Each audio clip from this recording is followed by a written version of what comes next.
Montgomery's Inspiration Station, Phrase 96.5 FM, WMGY.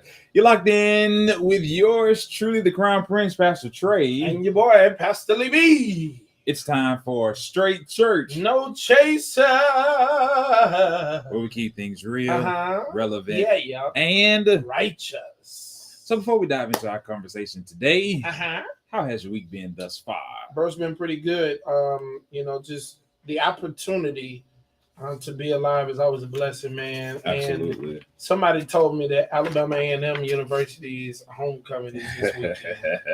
And there's some people in Tuskegee who think they're going to win. It's going to be interesting. It's going to be very interesting. And I hear the game has sold out. Sold out, man. Sold out. But it's a homecoming, man. That's what homecoming is supposed to be. It's supposed to be. Like, it's supposed to be blow, you know? Yeah. And when you pick a team that's going to make for a good game, it's going to be blowed on the inside and not just on the outside. So what's your score prediction? To be honest, I haven't paid much attention to Tuskegee. Never give them much attention. They're not in the swag, so they're whack. But either way, if I were to give some Golden Tigers gonna be looking for you. That's fine. I love them. I love them dearly at church. Amen. But if I were to give a prediction, I'm probably gonna say, let's say 21, maybe 10. 21-10. Yeah. A&M. A&M. All right, we're gonna see. Yeah. It's gonna be interesting. Yeah. It's gonna be a good game. We're gonna see. It's gonna be a good game. Let me see. Bama played Kentucky tomorrow. Is it Kentucky? I haven't been paying attention. I've been a Colorado fan lately. Colorado? Yeah, I'm still a Bama fan, but I've been watching Colorado. They had a tough one against Oregon. Absolutely. It's very interesting how it seems as if some people are competing against a person who's not even on the field. That's true. I mean, but that's life though, right? People are always competing against your persona, and they never really look at the person. You know, and what he's been able to do has been remarkable.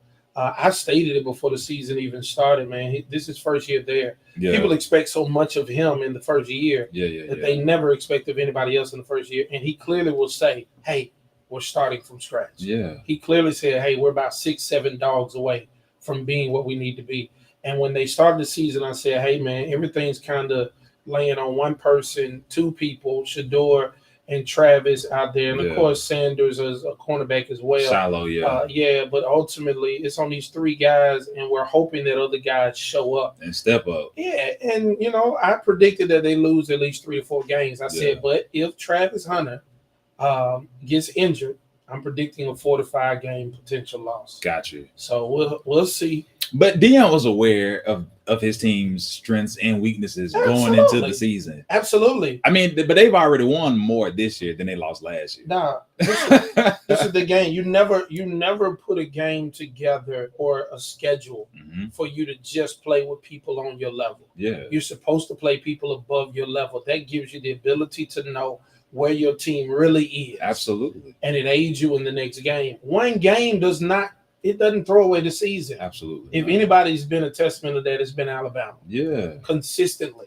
Yeah. We've lost one game, but still come back and win championships. To all the Auburn fans, at least if we lose, we have the proclivity to come back and win championship. At least if we lose, we lose to somebody who's ranked. Don't do that. Don't even do that. That's really what it is, because we don't fall too far. We don't fall too low.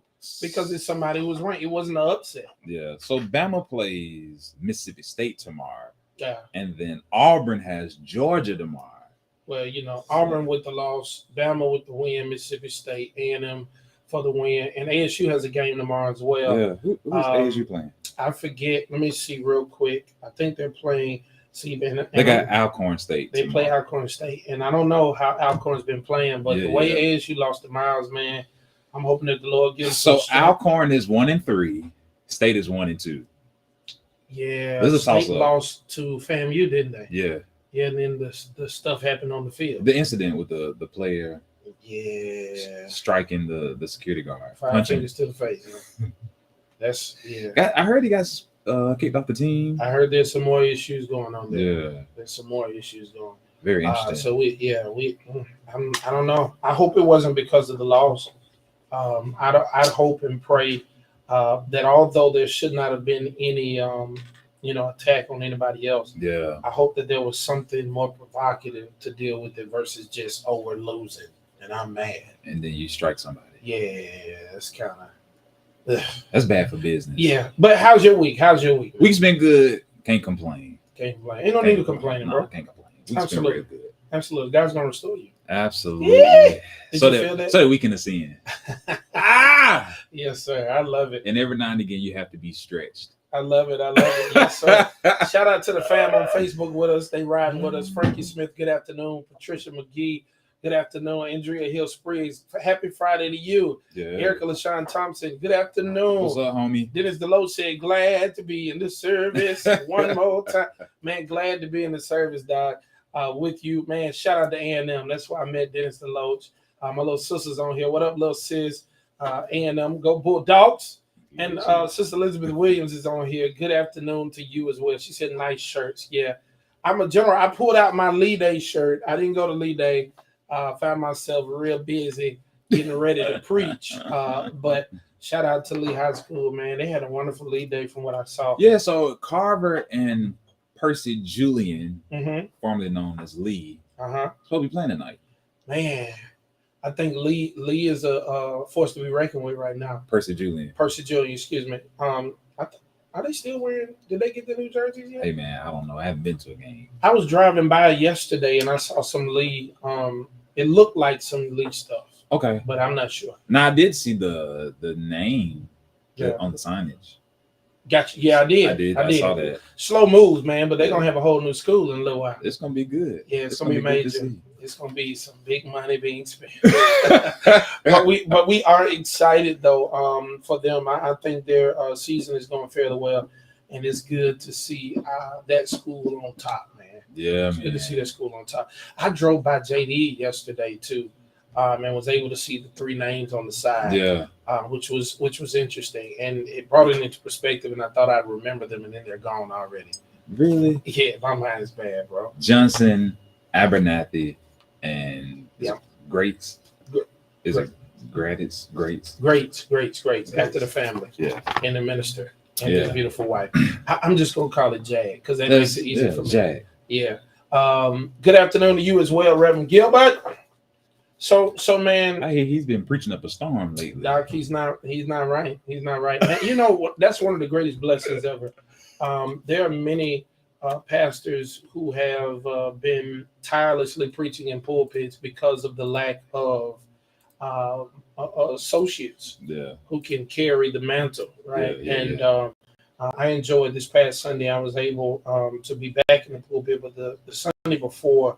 Our associates really showed themselves. That's good. Capable and prepared. That's really a blessing. Good. Yeah, and that's a blessing. It's good as a pastor when you can step away and know that the house will remain in order and the word will go forth. Word will go forth, and the people will stay there to get it. And it will be true.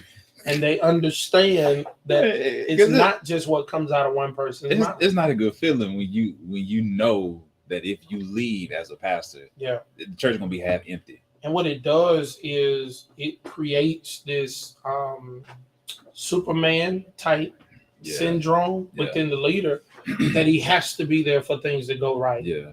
And so, I thank God. But I do think it's incumbent upon associate ministers to be prepared. Absolutely. Yeah. Like you should prepare every week as if you have to preach. How many sermons did you write when you weren't preaching? Just about every week. See what I'm saying? Every week I was working on something. And even if I didn't write it down, I had notes. And that's what's interesting. Points. Yeah. You were reading something. Yeah, because my dad made it very clear that you need to have a sermon in your mind, have one in your heart, have one on paper. Yeah, you sound like an old preacher. One in your head, one in your heart, one in your hand. And so there would be times my dad would call me like on the Saturday evening. Yeah. Hey, it's on you in the morning. And I can't say no. You know what I'm saying? I couldn't say no. Yeah. So, but because I'd already been preparing, and then being in school too also helped me. Yeah. You know what I'm saying? So a lot of times, whatever we were studying, just parlay it over. I like it. But even if you're not in school, you should be studying something. Yeah. Right. And I think it's necessary. Shout out to you, AJ, in the midday, Lady Angier. Good evening to you, Mercy House. We see you, family. Absolutely. So I just think if this is what God called you to do, though. That is true. I mean, you're gonna be doing it for the rest of your life. But think about it. If God has called you, then there will be opportunities for you to operate in that calling. So you should be practicing before the opportunity. You should always be preparing. Yeah. If I'm a baseball player, I don't care how far down I am in the bench. Me sitting on the bench is ample opportunity for me to prepare. I got to be ready. Yeah. Because the time will come. Absolutely. And so, as an associate, the time can come the day before. It could be the day of. Mm-hmm. You got to be prepared. Yeah. Yeah. You got to be prepared at all times. I'm with it. I'm with it. Shout out to you, Jamise Gray. Good to see you, fam. So we want to talk about something today, and I know there's a lot of people that I've heard say things like these, man. You know, this is a season. We're walking into a new month. When? 2 days, right? Yeah. It's my birthday month. My birthday you felt that. My birthday is next Sunday, October the 8th, the greatest day in the whole world. We pinking out that Sunday. Really? Yeah. Good. What's some pink for breast cancer? I plan on being, on a jacuzzi or somewhere chilling, maxing and relaxing. Hey man, you deserve it, Doc. Yeah. But I just believe wholeheartedly that there's a lot of people as we transition into this new season that have been struggling. Yeah. A lot of people who God has called, a lot of people who God has gifted, a lot of people that God has assigned to do particular things, and I think ultimately they're in a place, Trey, Pastor Trey, where they're saying to themselves, man, it ain't never easy. Like, when can I catch a break? Yeah. Like that whole when it rains, it pours type mindset. That space of I've been working and running for Jesus for a long time. And the truth is I am tired. Truth is I'm tired. Yeah. Options are few. I try to pray. But no, really, like there's some people that who are in a space. They do ask the Lord, where are you? Now, where is you? I need some time. I need some space. I don't understand why my life is so difficult right now. There's some people in corporate America who keep questioning, why is it that my boss asks me to do everything? Yeah, man. I'm doing more than what I'm supposed to do. But I think there's a reason for the season. Absolutely. And I think there's a reason why you're going through what you're going through. And we're going to take some time and walk through this thing today because ultimately I believe that there's a reason why it's you. Matter of fact, I'll say this. If it was easy, everybody could do it. Yeah. So there's a reason that it's hard for you right now. Yeah. I mean, it's just, and then when you consider this, it's a lot going on too. Absolutely. The country is on the verge of shutdown. Shutdown. Yeah. Already in the midst of inflation, threatening a massive recession. Yeah. And some people said it could be worse than the Great Depression. I'll take all of that, but if he did it before, I trust God. It again. Like, you got to trust God. Period. This is not the time to relent and turn back, but this is the time to really, really, really step up your faith. This is the perfect time. I mean, after the pandemic, bro. Yeah. There's nothing that we can't face. Absolutely. I mean, after something that we had never seen before, literally in this the world time, upside down, bro. We thought it would be 2 weeks, turn to 3 years, man. Turn to a virus that will be with us forever. Wow. And with varying variants on a consistent basis, right? And as soon as you get used to one variant, they come out with another one, bro.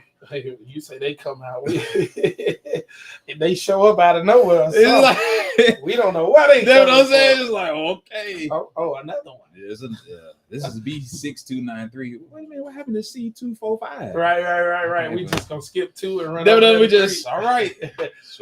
But I mean, I think this is a good moment for the Christians to show up with their faith and understand that there's nothing new under the sun. There's nothing that's above God's name. All of it's under. Yeah. All of it's under his foot. All of it's under his name. All of it's, if anything, C245. If anything, it's lower than the Lord. I mean, he's literally walking on it. Whatever troubles us is beneath him. And if it's beneath him, it's beneath us. But I do think that this is a season for us as believers to make sure that we are fully armed. Like, we have to put on the full armor of God, because I do sense that for many of us, whether we recognize it or not, we are in a time of spiritual warfare. And so everything that we see in the natural, it has a spiritual component to it. And so I think that's why faith is so important, because faith forces you, and you preached on it this past Sunday. Yeah, now faith. Yeah.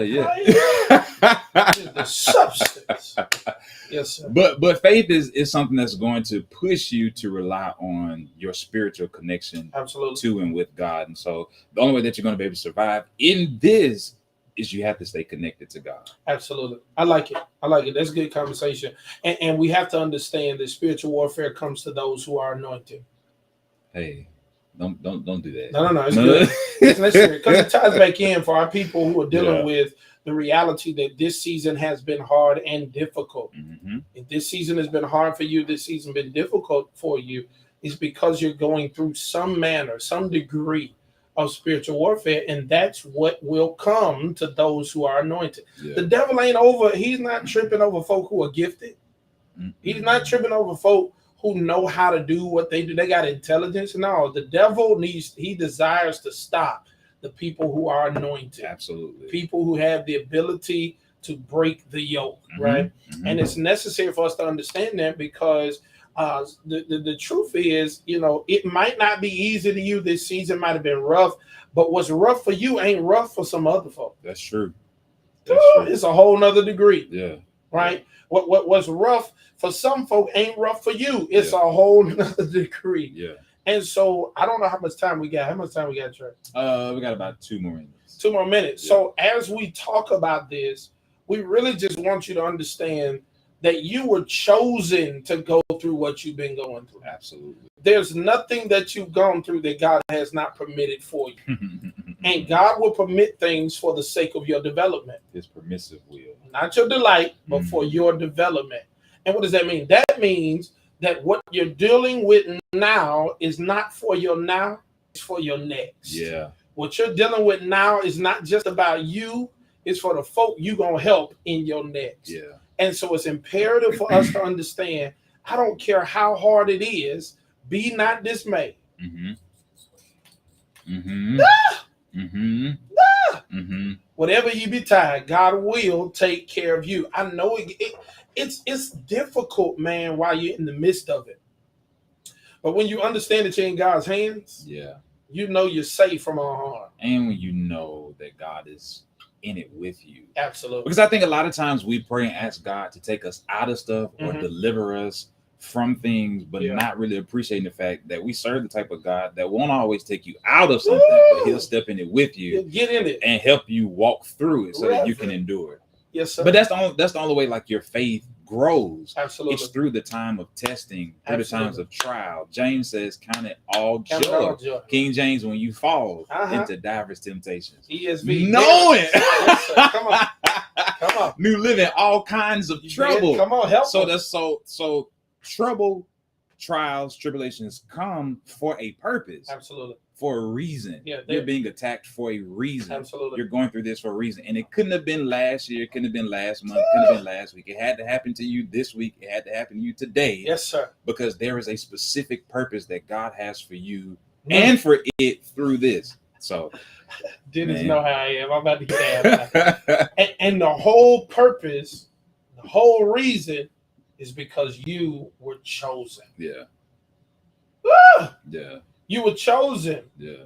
That means God has purpose for your life. That's something. That means your life has greater potential than what you even know right now. Yeah.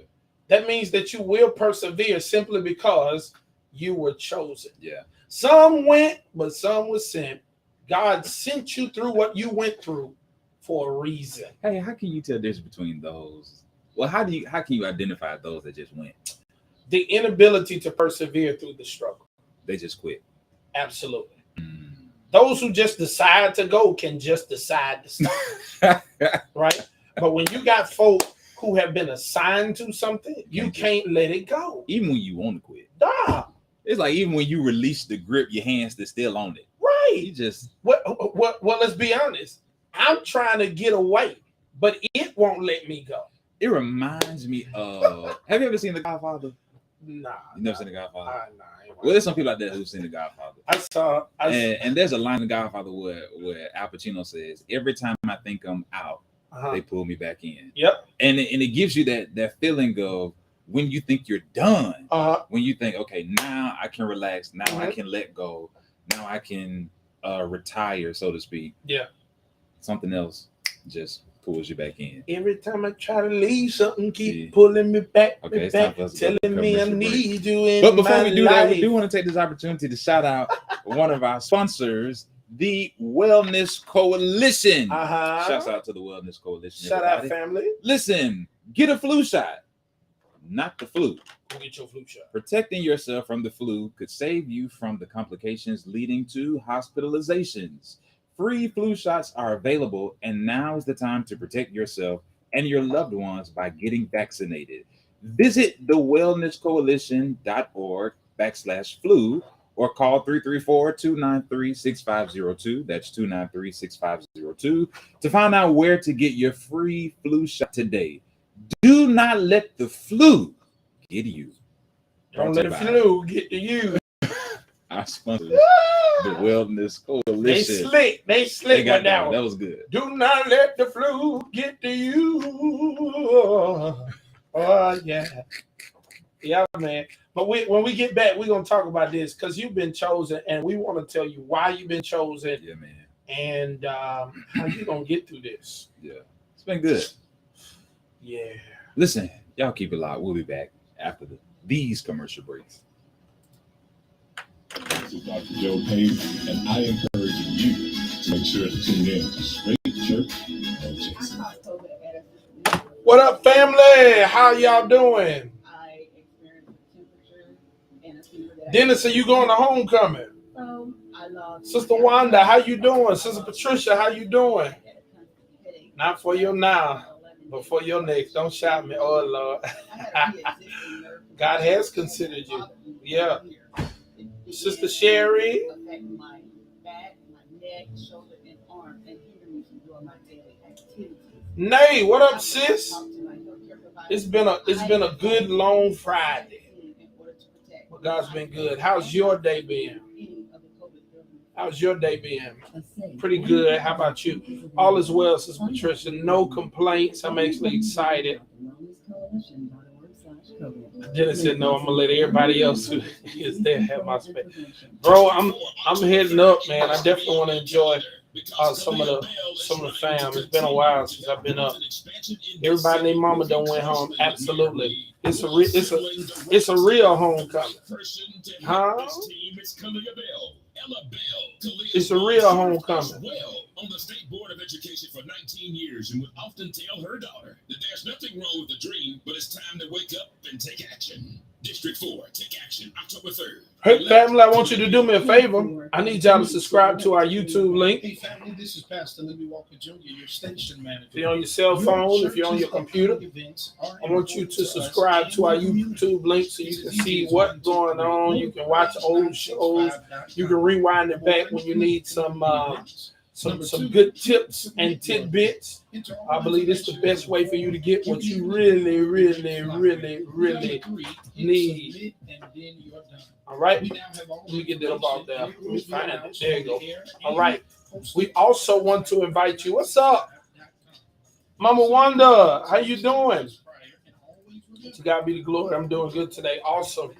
We praise God for that. We're excited that you're doing well. Excited, very excited that you're doing well. Inviting you to join me every Thursday morning. Awesome. We lifting you up, Brother Dennis Deloach. You're going to preach something nasty now. You're going to preach. I believe the Lord going to use you well. And more. It's Z&G Creations. Again, join me every Thursday morning from 5:30 to 6 a.m. on Montgomery's Inspiration Station, 96.5 FM. Mix of sun and clouds for your Friday. Temperatures up in the upper 80s, but the humidity will be tolerable. So not that bad. We're talking low 90s. There's no longer bound. Clouds. Feel that bad. Heading into next week, upper 80s with the sunshine. Monday, Tuesday, Wednesday, possibly a chance of rain at the end of the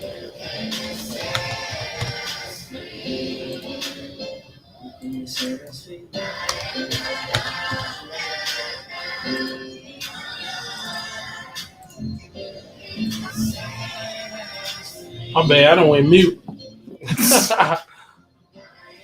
My daughter texts me. Yeah, so what y'all cooking this Friday? Need a water. What y'all cooking this Friday, fam? Hey, Sister Thomas, how you doing? I'm doing great on this Good Friday. I pray you're doing well. Pray you and the fam doing well. Send my love to everybody. Dog, I'm gonna grab me a water real quick. Go ahead, bro. Ooh.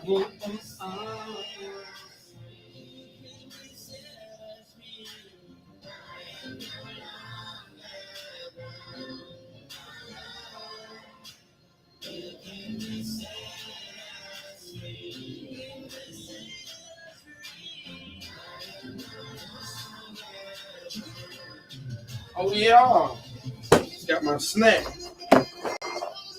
You well?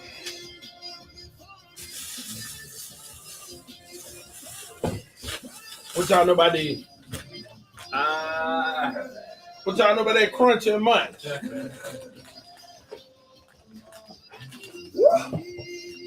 Crunch and munch with the peanut dot. So how often do you go back to A&M? Not as much as I would like to, Okay. but I'm so busy here. This is my first time going back on campus in probably like 10 years. Wow. Like I go to Huntsville, but I wouldn't go on campus. I'd be going to visit one of my friends or sing or something. And so it's gonna be cool to go back this time. Not cooking anything today. Itty Bitty is still on the soft food diet. I'm gonna take Big Mama on the date and spend some Mama oldest daughter time today. What she wants to eat is still up for debate. I know she's already suggested Taco Bell. It's a no for me. You love them, Sister Elizabeth? Bless you, Sister Thomas.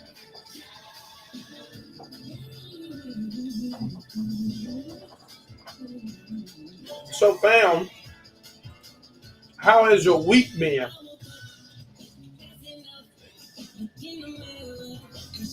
What are you hoping and praying over your next week in light of what this week was?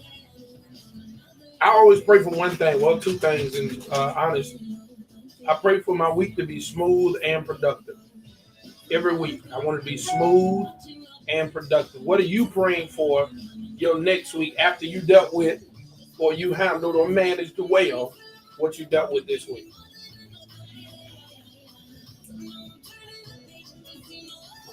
This for my prayer warriors. Yeah. Give me one word. What you praying for? Peace. What?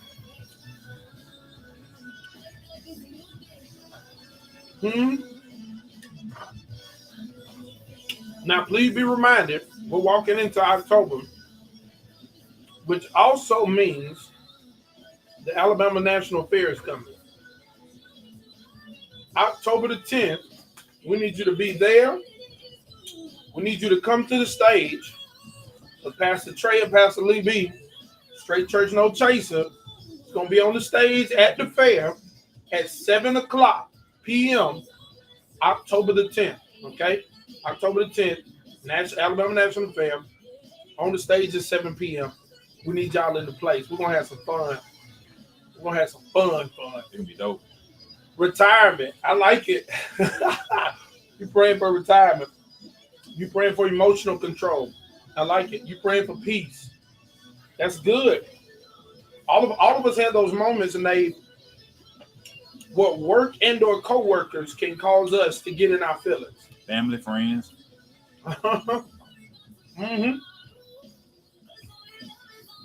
Not allowing temporary frustration to get me out of character. Absolutely. I think some things we got to take in stride. Some people would call it preparing for the worst. I don't necessarily say you got to do that, but I think you should be okay with some things not going right all the time. Like after how many weeks have you had an interruption Like you ought to be used to something interrupting your plan. And I think sometimes we're carrying unhealthy expectations, and we got to readjust and reassess our expectations. What's up, Eric Perry? How you doing, Doc? Huh? Mm-hmm. This thing good, man. Boy. So do you say caramel or caramel? Caramel. Is that caramel? Folk ain't never said no caramel when we were growing up. That new bougie stuff. We always got that one that's gonna be contrary. Like I said to my son about the and the or here versus present. Yeah. Present. Everybody else in here. Right. Y'all got the one that's gonna be different. And then I'm gonna fool to my what up though.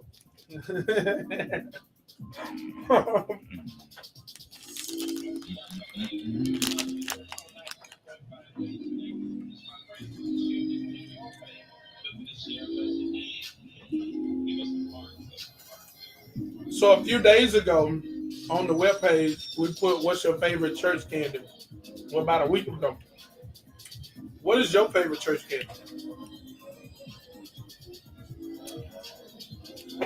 It would probably have to be, I don't know what it's called, but the little strawberry flavored candy with that the they strawberry had. with the stuff in the inside? Yeah. Yeah.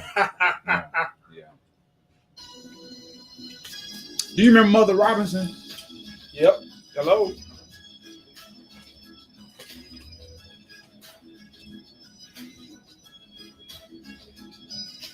Mm-hmm.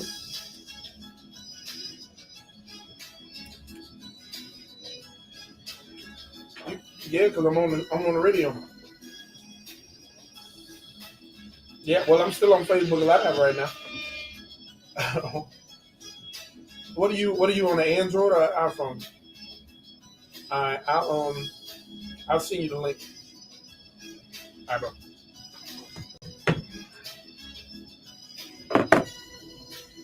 Snickers.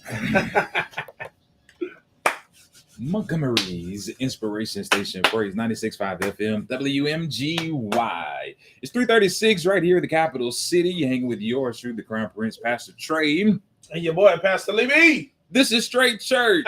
No chaser. Yeah, where we keep things real, relevant, Yeah. and righteous. And before we dive back into the conversation, we do want to take this time to shout out our A1s since day one. The Loving Teddy Bear Foundation. Since day one. Founded by our big sis Tara and Mama Sonia Mills McCall. The focus of the Loving Teddy Bear Foundation is mental health awareness with a concentration on suicide prevention. This foundation is a tribute to the life and memory of Brother Colin Connor. Mm-hmm. To learn more about his story and the Loving Teddy Bear Foundation, head over to their website, which is lovingteddybear.com. Again, lovingteddybear.com. If you would like to make a donation to this awesome and amazing foundation, you can do so via their website or on Cash App. Their cash tag is $, Loving TB Foundation. That's $, Loving TB Foundation. All right, you didn't have to be dry though. You could have livened it up a little bit. I'm trying to get some of this caramel out of my teeth. Caramel. Yeah. Okay. What you call it, caramel? No, I just want to see how bougie you about to be. Why I gotta be bougie if I pronounce the word differently? See that's the problem I have with folks like you. Mm-hmm. Folks like you, we might as well just go ahead and deal with it. Mm-hmm. You be quick to call folks bougie when they don't do stuff the way you want it to be done. All right. All right. As you done, as you do. Neither. Let's give it. Now, man, we were off the air talking about what is your favorite church candy, and I think it gets real good and biased around here. Now, I didn't fell in love with these again. I just grabbed some of these, and I ain't gonna lie to you, this aluminum foil bag is not what you need in church, but this Crunch and Munch is good. You hear me? So, how old were you when you realized it was Snicker and not Sneakers? From the beginning.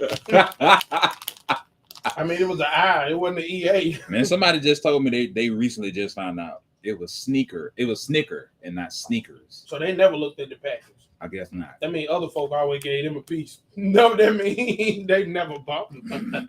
You call it sneaker and not sneaker. What is wrong with you? And then I talked to a friend of mine. Same person just realized it's now and later versus now and later. Lord have mercy. See, that's her parents' fault. I say reading is very fundamental. I mean, that end is small, but it ain't that small. It's on there. It's on there. Now and later. See, that's why I ain't never listened to what other folk call stuff. See, they be talking about a what's a no. Give me one of them whatchamacallit. What's a no? Don't do that. Give me some of them whatchamacallit. Don't do that. Give me one of them. One of them. Don't do that. Nah, what's the name of that? Hey, you remember when you asked what was that, and you could never get an answer as to. Oh, we got a call in about that one. You remember? Yeah, what's the no? Give me one of them. Give me one of them whatchamacallit. And then they mess around and made a bar, the whatchamacallit bar. You remember that?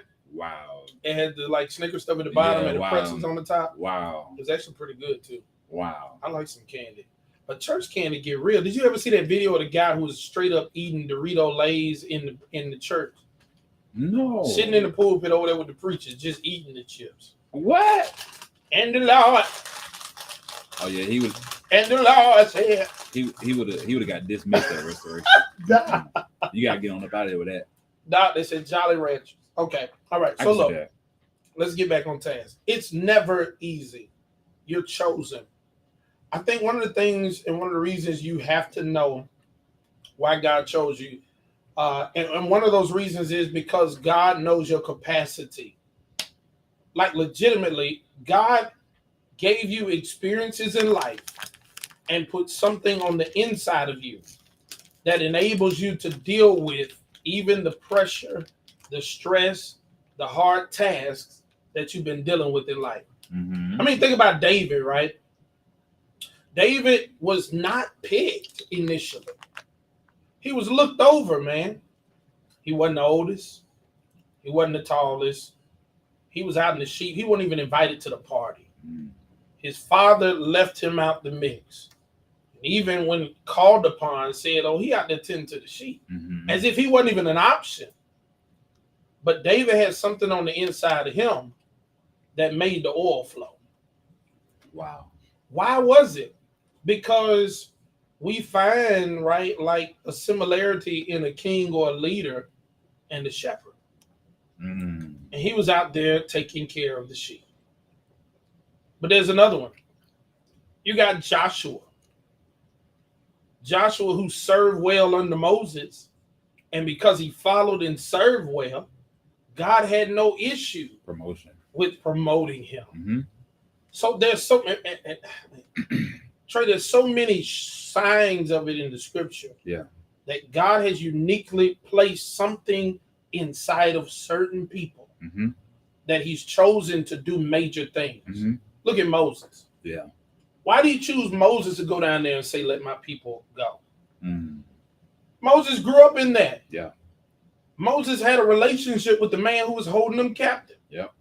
Moses had murdered a man there mm-hmm. because of what he saw as injustice to his people, not knowing at the time that those were his people. Yeah. And now God says, you saw the injustice, so go down there and get them out of there. Man. I think it's interesting that when you consider every biblical character that God used, right? Oftentimes they struggled with the call that God placed on their lives. Like it's most of them, if not all of them, at some point doubted themselves or doubted God or doubted the fact that they were capable of doing what God was asking them to do. And I think it's important because a lot of times we look at the biblical characters as if they are superheroes mm-hmm. and not really realizing that these individuals are humans. You know what I'm saying? They were human Right. beings, so they had their fair share of flaws and weaknesses. But in spite of all of that, God had to provide comfort to them in the same way that he would provide comfort to us when we're going through hard and difficult times. Mhm. And I think that's important because a lot of times we feel like God leaves us or God has left us in difficult times. You know what I'm saying? But I think you learn more about God, not necessarily when everything is going good, but you learn more about God when everything is not going the way you think it should be going. Right. You know what I'm Right. saying? Absolutely. So you know for yourself that God is a healer, not during the seasons when you're well, but it's during the seasons where you are battling with sicknesses or Mhm. diseases, or cancer may come, or you may be diagnosed with diabetes or whatever the case may be. And then you have that experience where God heals you. So now it's not just what you heard, but this is something that you know. Is that You know that God is a deliverer when you've been strung out on drugs, Yeah. or alcoholism, or Well, whatever it preach, may, you know Reverend. what I'm saying, whatever it may be. Uh-huh. And don't do that. Don't do that. Don't do that. I felt it in my toe. But when God brings deliverance to you, Uh-huh. while you're in the situation, you've tried everything you could to stop, and it didn't work. Mm-hmm. But then God steps in, intervenes whenever his appointed time is, and he brings deliverance to you. So now you don't know because of what you heard that God is a deliverer, but you've had that experience. But I do think the things that we hear about God helps to aid our faith in God, because faith comes by hearing by the word of God. And so I do think that what you listen to can either feed your fear or it can feed your faith. And oftentimes we spend more time listening to other people, listening to other sources, listening to other news report, and we spend less time listening to the gospel, which is the good news. Absolutely. And so I think when you need good news, you got to turn to the gospel. So God's put something inside of you by way of your experiences, by way of your tests and your trials, and some of that capacity still being realized, right? Just the reality that it's going to aid you where you're going. And if that's to be said, then I believe it should also be said that those who have been chosen must stop doubting themselves. Yeah, and that's easier said than done. There's a lot of stuff easier said than done. Yeah. But that doesn't mean that it's not true. Absolutely. Yeah. There's a lot of stuff easier said than done. But we have to, I think if we're going to get where God wants us to be, we have to put into practice the hard things. Have to. Why is it easier said than done to not doubt yourself? Because we're too busy looking around. Because we're too busy looking down. But if we realize and understand what's inside of us, we'll never have reason to question what can come out of us. Yeah. And so if we stop doubting ourselves, stop talking ourselves out of stuff that God talked us into, right? Or told us to do, rather, then we'd be better off. Yeah. Every person who God called had a season or a moment of questioning themselves. Absolutely. Insecurity. I'm not able. I'm not capable. How can I do? God never entertained their questions. He just provided a solution for every query. And I think we have to understand that God is more interested in the solution to our problems than in our problems themselves. Like God, because God has the solution, right? And oftentimes the solution to whatever problem you face is really in you. Think about it. When a person goes to a therapist or a counselor or a psychiatrist and they're talking to them, one of the first things they do is they start asking you questions about you, because they're trying to get you to open up and to release verbally and express verbally the things that you have bottled up on the inside of you. And oftentimes the answer or the solution comes by way of your words, by what you speak, by what you release, by what you open up and let go of. And many a times we don't realize that God created us to be solutions, not problems. And so the truth is, whatever problem you face, the solution has already been placed on the inside of you. God is able to do exceeding and abundantly above all we could ever ask or think, according to the power that works within us. Within us. So whatever deliverance, whatever breakthrough, whatever it is that you're looking or expecting for God to do, he's already placed within you the necessary components to produce it out of you. So you have it on the inside of you. You got the solution. And how do we know it? We know it because your preparation was different. Yeah. Like everything God took you through was a little different. Yeah. Like if you really look back at your life and you know God's chosen you for something amazing, you know that greatness always requires great tasks and great preparation. And the stuff God took you to, have you ever noticed on the field watching football, especially in this season, that you'll see a coach will go harder on certain players than he does on others? Absolutely. Because he knows what's inside of them. Yeah. And God is going hard on you, allowing you to deal with moments and bouts of tough love and moments where your tasks seem to be taller than your capability, only for you to rely on him because he knows what's inside of you. That's the difference between someone who's average, someone who's great, someone who's top tier, is what was their preparation like. That's what's wrong with our world now, right? Preparation is like a cuss word now because no one wants to prepare for things because they feel so entitled to things. Wow. And so when the moment of preparation comes to fruition, we have a great deal of oversight. This generation especially has a great deal of oversight that this is the right time for me to get ready. Instead of getting ready, they're complaining about why they don't have it yet. Right. We're hurrying things, we're rushing things, and therefore we're ruining things. My dad is listening. Shout out to Pastor Levy Walker Sr. Shouts out. Pastor St. James Missionary Baptist Church, number 2. He said our down moment is God's lifting moment. Absolutely. Absolutely. And I think if we get the right perspective of what we're going through, the better we're going to be on the other side. Yeah. And some of us are going through everything. Yeah. Some of us are going, like we're sitting in pews every Sunday and every Wednesday. We're listening to every broadcast. We're listening to everybody's sermon and our pastors.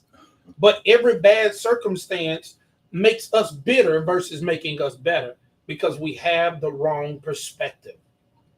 It matters, especially in this season. And we're drawing closer to what I call family months. When you start talking to Thanksgiving and you start talking a Christmas season where more people are going through holiday blues than a little bit now, you're about to be around some people and or potentially yourself deal with some tough moments where those who you lost now are heavy on your mind. Yeah. And if you go through these seasons without the right perspective of what these seasons can give you, can develop in you, you can come out of these seasons worse than how you went in. Yeah. That's true, though. That's true. We got some questions online. I see some folk on Facebook. We see y'all jumping in. Shout out to y'all for riding with us, driving with us, chilling with us. I hope y'all ain't at work and your boss gonna get you because you listening to your radio. Listen, y'all keep it locked. We'll be right back after these commercial breaks. This is good. Because of everything. This is good. Y'all keep it locked. Because you knew me.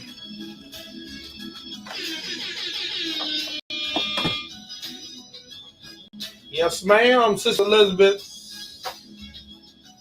Now, I know this was a question I had to ask you because of everything I've been through. God chose me because he knew he had put in me what I needed to accomplish the assignment. Thank you, Pastor Walker and Pastor Trey, for this discussion. It was something I needed to hear. Thank God for you. Bless you, Sister Elizabeth. Thank you. Bless you. It gets hard for all of us, man. And I ain't gonna lie, that's why I like people that can be transparent and real. You never know who your testimony is gonna bless. Absolutely. Every day in peaches and cream, doc. Every day in the tiptoe, what do they call it? Tiptoe through the tulips. Tiptoe through the tulips. Mm-hmm. Wow. You ain't like that every day, doc.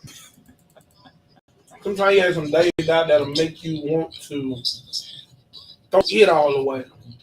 Like I'm straight. Like if this gonna be this hard, and this is the crazy thing. Wow. Our confession of the level of difficulty is never from an intellectual space, never from a capacity space. It's always from an emotional space. Yeah. We just don't want to deal with it in this moment. We've dealt with stuff bigger than this. But in this moment, I just don't feel like it, right? Or sometimes we've dealt with so much leading up, and it's like this on top of everything else. Now I got to deal with this. Now this. But we have to be careful because in those moments, if we're not careful, we can end up speaking things out of our mouths and sowing negative seeds in this season that will cause us to reap a negative harvest in the next season, because our words have power. And we frame our words, we frame our world with our words. Yeah. That's real. The frustration will mess you up, Doc. Yeah. And a lot of times the enemy desires for us to be frustrated so we can speak words of frustration. And we wonder why our season of frustration is being prolonged. And it's because we keep speaking words out of frustration. Check your seed. Yeah. Yeah. What did you deposit? So I'm gonna speak into the atmosphere. Asaph, Psalm 103 deal with this trouble, but it took him going back to where God was around verse 16. Then he saw what the real deal was. Dennis, I think you got your sermon for tonight. Dennis got to preach tonight. Dennis has to preach tonight. Good evening to you, Sister Jacqueline James. Preach well, man. We're praying for you. I was complaining to my mom about finances, and I remember about when I didn't have meals in college.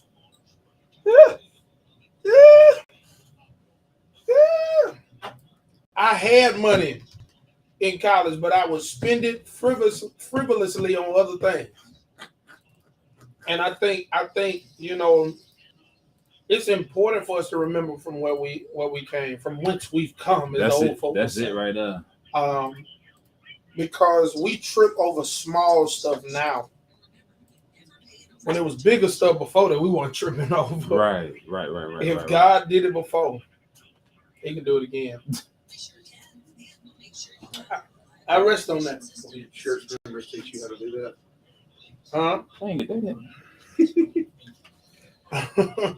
and there's somebody that could do it. Dennis, bless you. Devontae Grant, how you doing, Doc?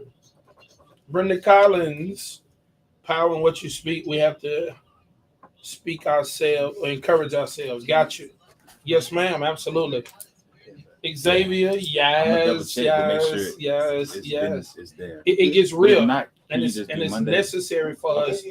It's necessary for us to always be mindful. Thank you so much about what we have going on, and how God is able to pull us out of it all. I think that's real. Always has been. Now somebody tell me what you because I saw one person say they're not cooking today, but who else is cooking? Anybody else cooking? Anybody else rooting for the Bulldogs to beat Tuskegee? Hello?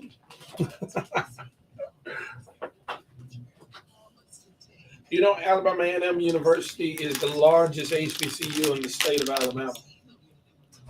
You just randomly throwing out facts about A&M. Yeah. That's really what you're doing. Thank you, Xavier. She's rooting for A&M. Let me ask you something. What made you, or what was the determining factor for you to choose going to an HBCU over PWI? PWI didn't get not even one look from me. Not even one. Not even one. There was no way I was going to PWI. Okay. I have a number one, I have a desire in life to be a good steward. Mm-hmm. If someone else has the same thing of the same quality at a cheaper rate, I'm going there. Got you. And matter of fact, let me shift this. Not even the same quality, but greater quality to me. Because to be on the campus of a PWI, I'm one of a few. Be on the campus of an HBCU, I'm one of many. Mm-hmm. I'm learning culture. I'm learning everything. And culture is a bit of everything, absolutely. Doc. When you talk about how wide and broad our culture is, as opposed to just being a church baby and a church kid, you get exposed to so much on the campus. You got to live on the campus. Living on the campus of HBCU, you get exposed to so much more.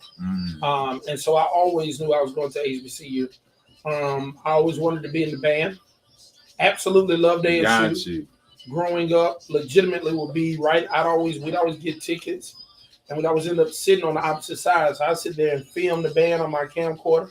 Did you ever consider going to States? I did, strongly. Okay. My father went to ASU. I wasn't going to ASU. So you discredit ASU because your dad went? Well, at that time I could not go because he went. Right? Gotcha. At that time I wasn't going there. He went there, and I knew of the necessity of me growing up to be a man. And distance is required for some development. That's true. That's true. And so I took the 3.5 hour away route, which was Huntsville, Alabama A&M University. Wow. And 3.5 hours away is far enough that you have the distance to be developed, but not too far that your family can't come and Still get close you. enough. Right. You can have reinforcements if need be. Absolutely. Absolutely. So talk to me about pledging. Was it something that you wanted to do going to school, or was it something that you decided while you were there? It was something I decided prior to. You know, that was the great thing about being in the vicinity of a great university like ASU, was the fact that the city knew about Greek step shows, and the city. This is back in the day when everybody used to go to this stuff. We used to go to the Acadome. At then I think it was called the Joel Reed when we were growing up. We go to the Acadome. We wear football jerseys. You remember that? I do. And we sit in there at the Greek step shows and we watch these Greek shows. And so you definitely wanted to be a part of what was going on to some degree or another. Yeah. And you know, for me, it was already decided I was going to play at something. And when I went to school, found what fit me, and then I crossed those burning sands. Yeah. Now we live in a society, whole nother conversation. I see Xavier down there, whole nother conversation down there, that people are, you know, ranting and raving about this holy space of denouncing their Greek letters. Yeah, somebody just went viral with denouncing a particular sorority. Yeah, I don't understand it. I still don't understand it. And one thing was in her response was very not unique to her, but unique in the sense that she felt it necessary to do a public denunciation because when she joined, she did a public announcement. Stop. You did a public announcement on that campus. Like we gotta stop figuring out ways to be extra. Yeah. We're causing great rifts in the body of Christ, man, over stupid things. And that stuff is scary to me. And that's what people don't understand. Your preference is your preference. Just like your denominational doctrinal beliefs are your denominational doctrinal beliefs. What we not going to do is argue about stuff that ain't even in the Bible. We don't do that. Now, you can keep putting all these scriptures together you want to. That's between you and God. You do what and you do. And they found scriptures. Yeah. But you can find a scripture to validate anything. You can find a scripture to validate anything. If it's in proper context, that's a whole nother conversation. Yeah.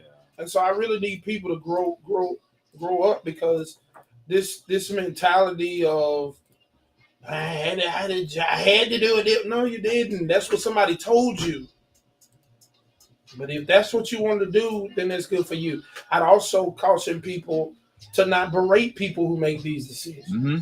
Not come against them if they make that decision. That's their business.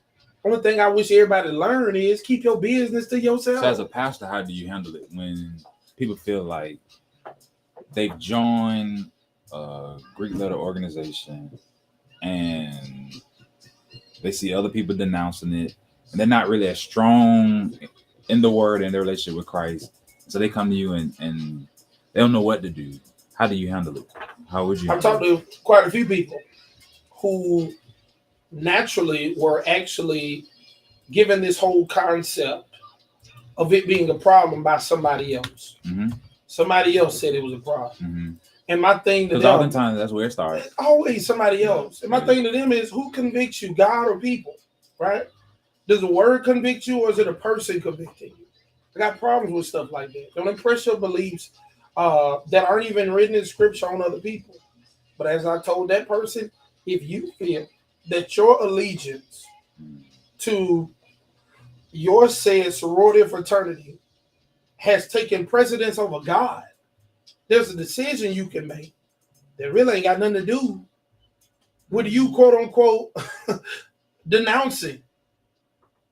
Don't be financial, right? Don't pay dues. Don't do more of that than you do of God, right? Yeah. Stop being extra. Do we not know how many people, players, paid at one time to the organization and never paid again? I mean, come on, like we got to be real. Wow. Everyone who has a brand on them, everyone who wears a shirt is not really there. They're not paying dues. They're not serving in it. They're not doing it. But I guarantee you this. The people who are doing all of this denouncing, the majority of them are not financial. They're not paying anything. They have not been around them. They have not done anything, but they are steady hollering, oh, I just feel like I'm honoring. Stop that. Because you're generalizing stuff that everybody else doesn't have an issue with. I do more for God than I never did for my fraternity. Ain't no way to equate the things, right? To be totally honest, made the decision to become financial again a few years ago. Okay. And that was because that's also an aid to my philanthropic efforts. Gotcha. To serve in places in the community. It's my decision what I do with my time. Right. It's your decision what you do with your time. If you're giving more to AKA DST, Zeta Phi Beta, SG-Ro, if you're giving more to those things, you're giving more to Phi Beta Sigma, Alpha Phi Alpha, KA Psi, if you're giving more to Omega Psi Phi, that is on you. I don't care, and I doubt the rest of the world cares. And so what they're doing, unfortunately, is doing what I believe, to be totally honest, is and disguised attack on the religious community, on the community of faith. Like, I really believe it's a disguised attack, that it's going to cause more internal fighting than ever before about stuff that don't even matter. It don't matter. We got bigger fish to fry. Absolutely. Like the end times are here. And how a lot of the celebrities we look up to are witches and warlocks. You got to know, because an idol is anything. Now listen to me close. I pray somebody listening. An idol is anything that you give more attention to than God. Yep. That means go denounce your car to the person that's washing their car every Sunday morning. But ain't nobody out here denouncing cars. Right? Or football or basketball. Go denounce your football because you want to leave church early to go spend time with football all day. But ain't nobody denouncing football. Like, this is the stuff I'm talking about. Like, we are so asinine, vain, and we choose to make small stuff big and big stuff small. We need to get back to it. Come on here, Xavier. Your nails, your hair, all this other stuff. I see folk on TikTok trying to get money and they don't be in nobody's church. Go denounce TikTok. Oh, I'm sorry, you can't do that because your biggest following on TikTok. And while you're denouncing it, you got to put it on TikTok so everybody can see you denounce it. You're really trying to get attention. That's what I feel. I really feel, Daisha, I think they want attention. I think they want attention. I really think majority of them want attention. Now, I'm not going to combat with them. I'm not going to go and have verbal combat with them. I'm not going to get in a chat. I'm not bringing no more validity to you making whatever your decision is. Your decision is your decision, because you know who you worship and you know who you put first, and you know who is your priority, and you know who is your God. What you do with that is on you. But as for me and my house, I'm a proud member of Phi Beta Sigma Fraternity Incorporated, and I serve God first. You know more about me with that than you ever do about me being Phi Beta Sigma. And that's because my priorities are straight. If you're not mature enough, make whatever decision you need to make. But guess what? You don't have to denounce. You don't have to denounce publicly. You could just stop paying. You could just say, hey, this season, I ain't got time, sorors. I'm spending time in church. I'm spending time with God. Only way it becomes an idol is if you give it more than what you give God. So who's really at fault? Is it your organization or is it you? That's an interesting conversation, man. Yeah, it's a you thing. Because it seems like it's starting to become more and more of a trend. You know, it's sad because everyone who is Greek knows that it's unnecessary conversation. But now, because Greek organizations are mysterious to people who are not Greek, okay, it gets more excitement from people who ain't Greek because they don't know nothing. That's the sad part. That's the sad part. Yeah. It's an exclusive organization, but because people are coming out of an exclusive organization and saying, "Hey, it's this going on," they're talking to people who ain't even in it. So it becomes bigger and larger than life than it needs to be. It ain't nothing. That's interesting. I saw it and I ain't read it. I kept moving. She ain't the first. She won't be the last. It's a trend now. Go to YouTube. It's a trend. Go to YouTube and even look at people talking about why they had to leave this school and why they had to.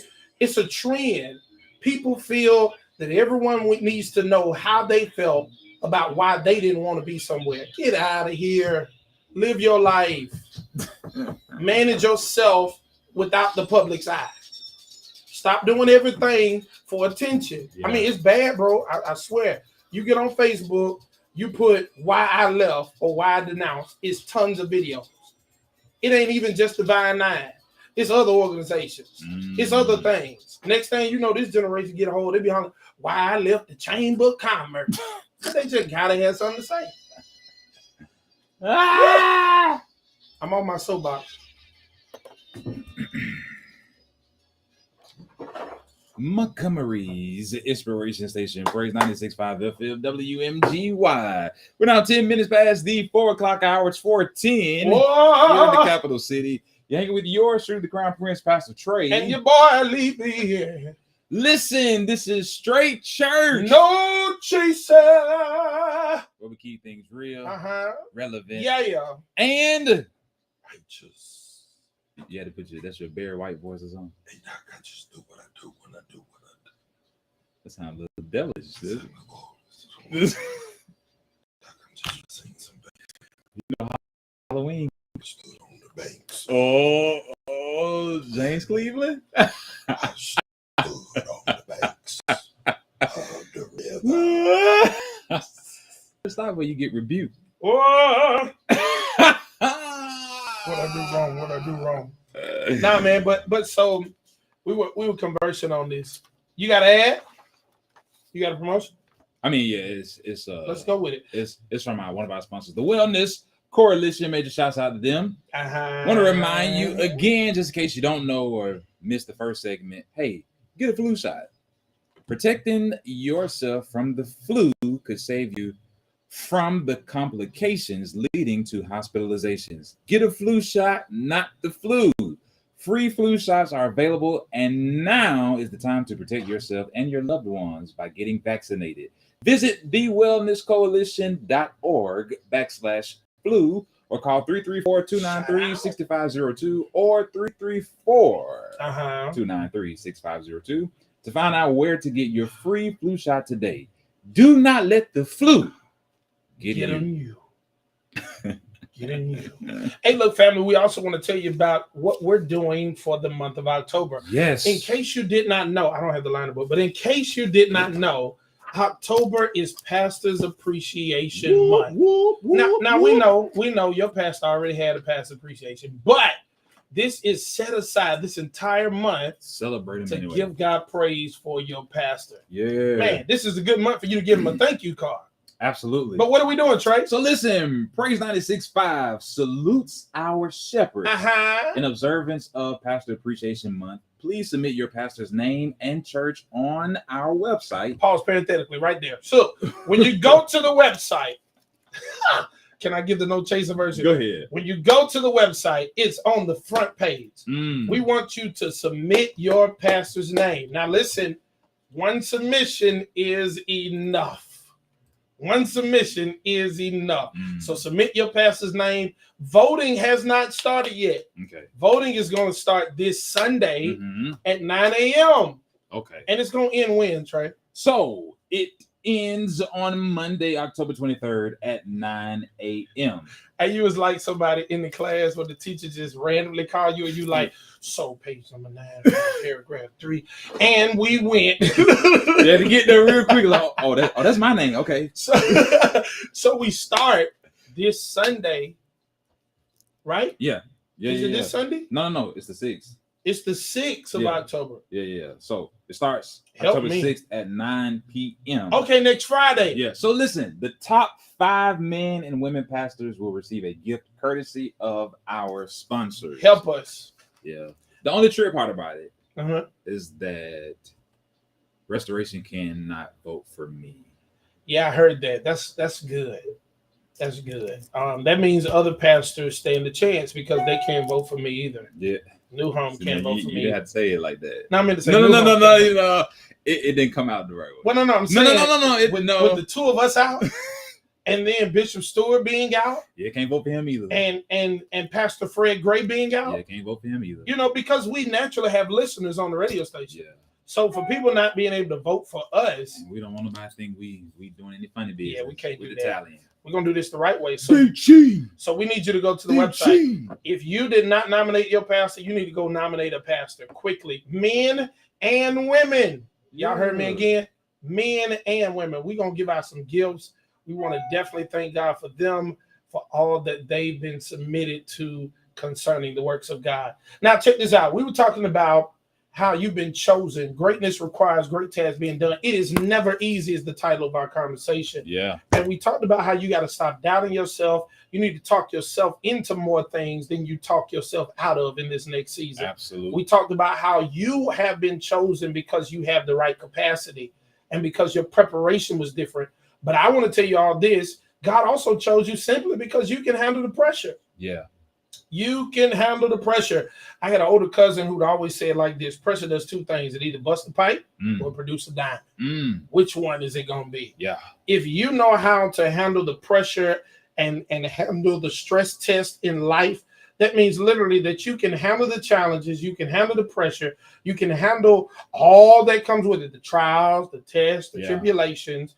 Because I want you to know this. If you can't handle the pressures of the mailroom, you can stop asking God to get into the boardroom. Wow. Too many of us want promotion, but we can't handle pressure. There is no promotion without pressure. Come on now. There is no promotion without problems. Uh-oh, I hear my mama now. No cross, no crown. That's it. That's it. That's it. That's it. Because the reality is, family, every level is designed to get harder. Yeah. Every level is designed to get more difficult. And if you want to stay average, if you only want to deal with average problems, then just stay average. But if you want extraordinary blessings, if you want extraordinary promotions, you have to deal with some extraordinary problems. Yeah. They used to say in the old church, a new level, a new devil, right?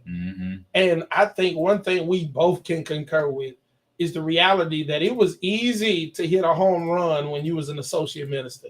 Absolutely. Oh, but when you got the pastor People be in, excited to hear you preach. like it's excited. You start passing, it was like, how do I do this every week? Yeah. And not only that, but certain topics you didn't even have to deal with because you weren't the pastor. Yeah. So you could preach all the happy, feel good sermons. Happy feelings in the air. Come on, Maze. Now you Frankie Beverly. Now you got to deal with it, right? Okay, the question came up, do the pastors have to be current or retired? Well, I'm going to be real. Now, we would love for that pastor to be a current pastor, okay? We would love for him to be a current pastor.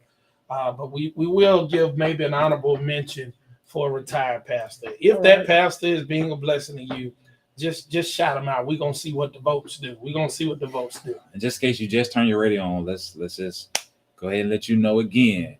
Praise 96.5 presents Salute to the Shepherds. Yeah. In observance of Pastor Appreciation Month or Clergy Appreciation Month in the month of October. Again, it starts on the 6th, which is next Friday. Yeah. So make sure you go to our website, praise965.com, and submit your pastor's name and all of the good information. I fill out everything that's being asked of you. We need all of that. Don't be skipping stuff. Fill it out. Fill it all out. Fill it out. Yes, they do need to reside in the state of Alabama. It is our prayer that they are in the city of Montgomery. They might be in Millbrook or 45 or some of the sort, but we want them to be able to come to the station and claim their praise, their prize. Claim their praise. That'd be good too. Yeah, we got to work on something like that. Put a dance on it. But But now we want them to come to the station and claim their prize. We want to give them a tour of the station. Yeah. Talk to them a little bit. Chop it up with them. Yeah, and take some nice pictures. Yeah. And so it's fair, Pastor Trey cannot receive any votes. Pastor Lee B can't receive any votes. Bishop Stewart can't receive any votes. Pastor Fred Gray can't receive any votes. Yeah, so it's fair. Pastor Martha Pastor Martha Mitchell. can't receive. She can't receive any votes. But everybody else cannot receive any votes. y'all ain't nominating nobody. Yeah, but everybody else can receive. Y'all ain't listening because y'all ain't nominating nobody. But nah, man, I think it's a blessing. There's stats that are out, man, that are staggering. Is staggering stats concerning pastors who are quitting, pastors who are stressed out, pastors who are dying because of the stress. Yeah. And it's serious. It's serious that we legitimately have to make And then pastors committing suicide. Like it's some pastors, recently who have literally took their own lives. And we're leaving out of Suicide Prevention Month now. Okay. So it's important for us to understand. So September is Suicide Prevention Month. Absolutely. Okay. Absolutely. And May is mental health. Is it May? May is mental health awareness. Okay. Yep. Got you. If you need somebody to talk to, you can always dial their number. I believe the number is 988. Someone correct me if I'm wrong. I believe the number is 988. So instead of a 911, you need somebody to talk to, mental health crisis. The number is 988. Yeah, I'm correct. Thank you so much, Xavier. But so we're excited.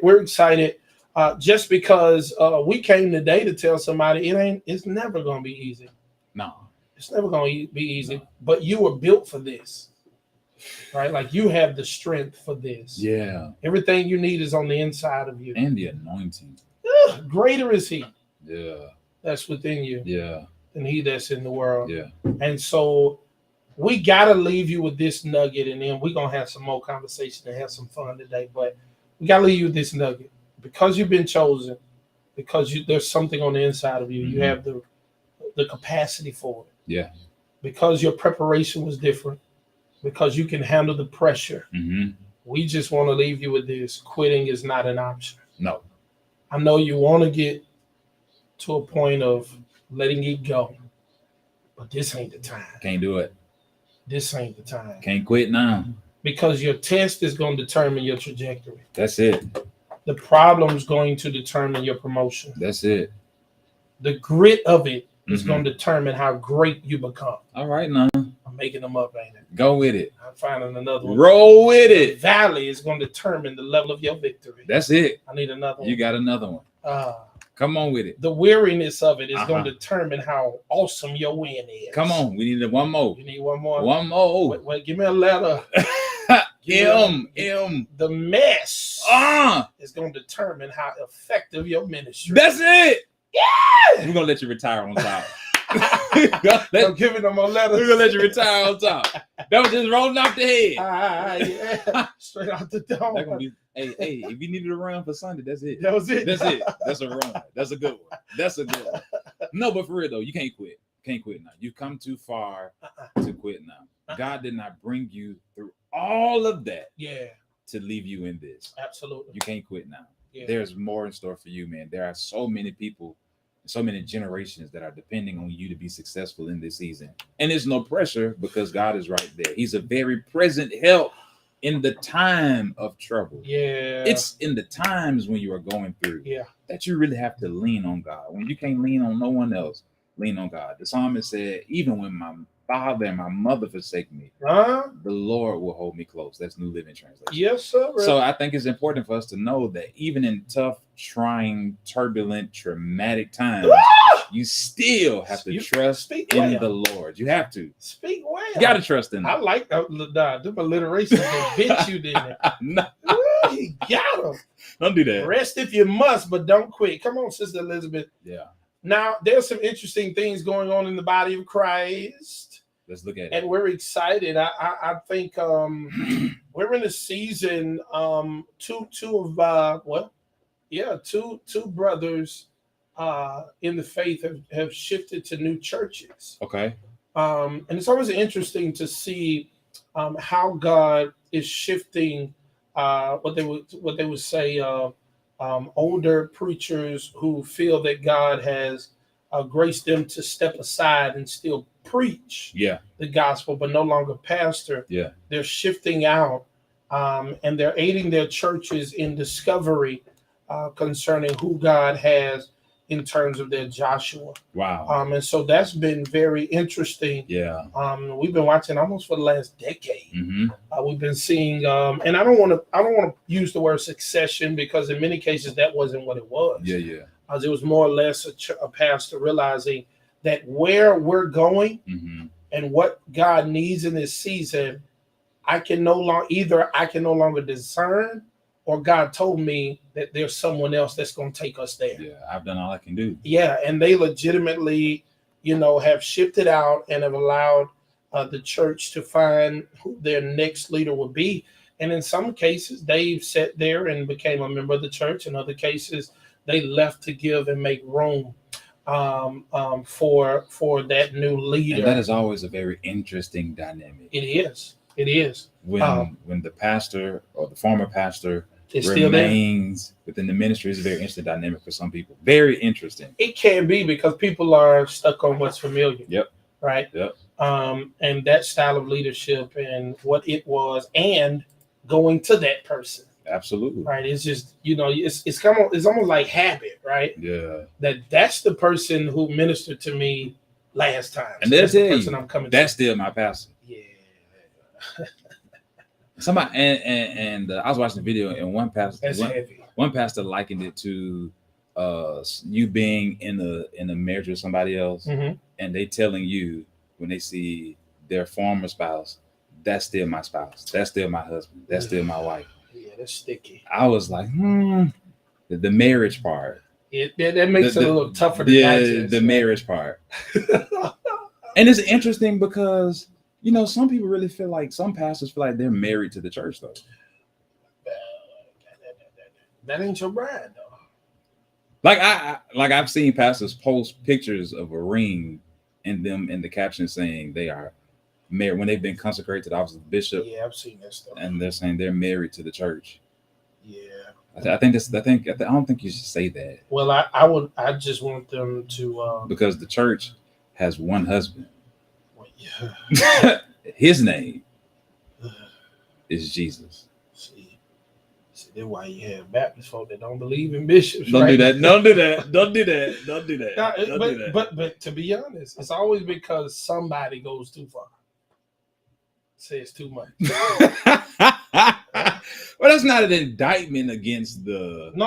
It's not. bishopric. No. It's not an indictment upon any ecclesiastic or episcopal. Come on now. Right? Duh. But it's the reality that when one person goes too far, it can mess up the perception of a thing. Yeah. For a majority of people. Yeah.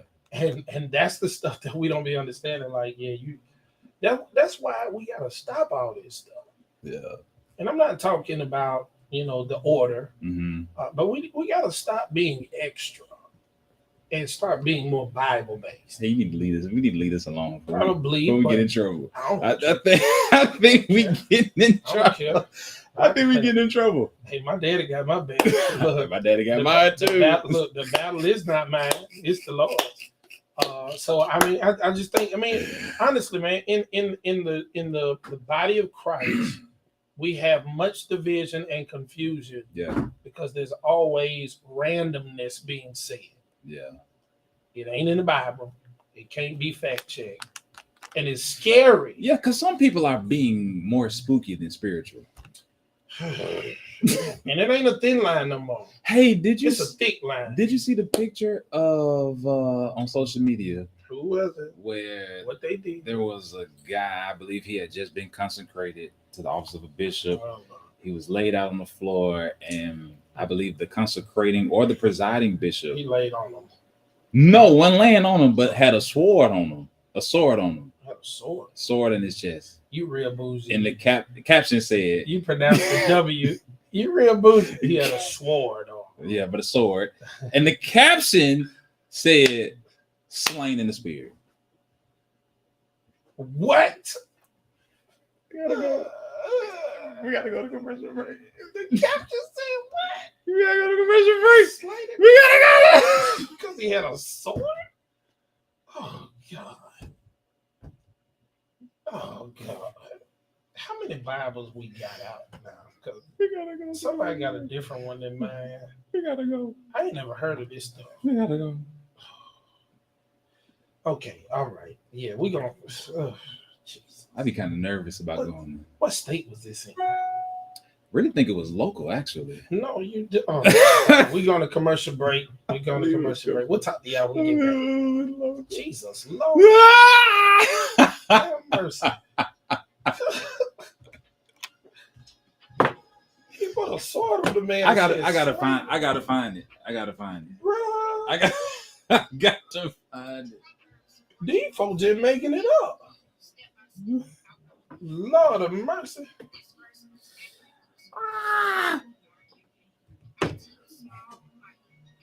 Lord Jesus. Enough, right, baby? Her T. She said that's enough. Yep, that's enough. What she said? Oh. Knighting. Somebody said knighting. Oh, Lord. Slain in the Holy Ghost. Let me see this.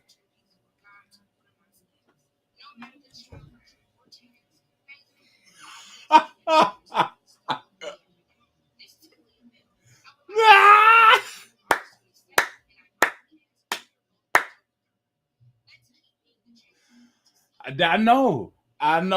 I think we done got in some trouble though. I think we may be in a little bit of trouble. I just want to see it in the Bible. What, talking about them laying the sword on people? They said random and not even reasonably righteous. Oh my God. No, so I think, and we're at a point where, man, the question must be rendered or asked, why isn't this enough? It's like we're trying our best to show that there is something new under the sun. I mean, I can understand the pouring of the oil. I can understand that. Oh, Lord. All of that good stuff, but yeah. Well, it's the reenactment of something that they saw. Or something that they read and potentially took out of context. That's like me. Don't do that. Don't do it. That's like me bringing, a little kid to the church, taking them to the balcony and pushing them off to reenact Utica's falling. And me embracing them and saying there's still life in them. It was something for you to learn from. Not reenact. Don't do that. Don't do that. These jokers out here. Don't do that. It's like them churches, I think it's in Texas or somewhere, they be playing with the rattlesnakes. They be playing with snakes in the church. No, I'm not playing with no snake. It's some other folk it was another preacher I heard that drowned because he was trying to walk on water. You failed as soon as you stepped in. How did you let yourself go that far that you drowned? Like, what were you doing? Learn from. Learn from, okay? Not reenact. That's a different dispensation. He said that water was different. That's a different dispensation. Oh, God, Lord have mercy. So, I think it was something else that I saw that had me down.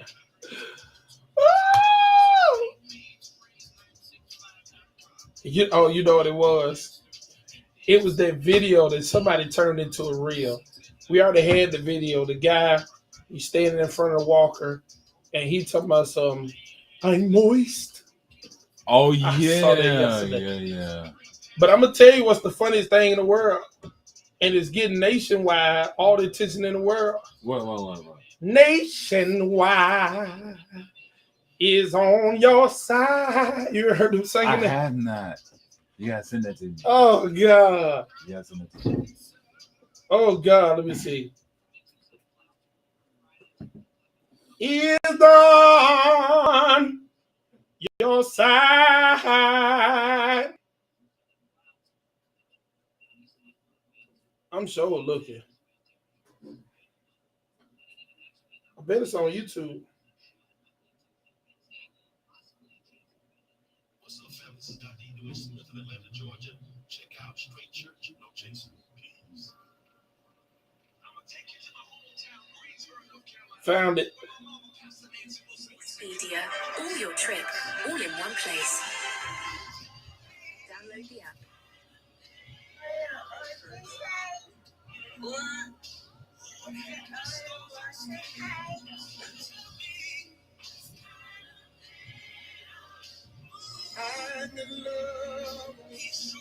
That ain't it.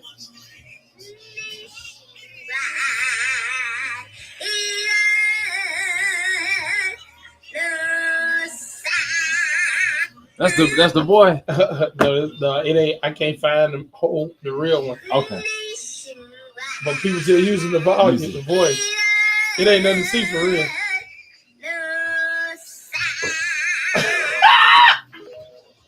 I don't know what a girl. I can't find the real version.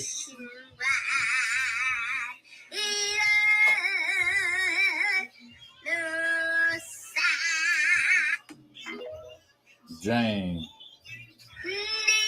Everybody using the voice at it.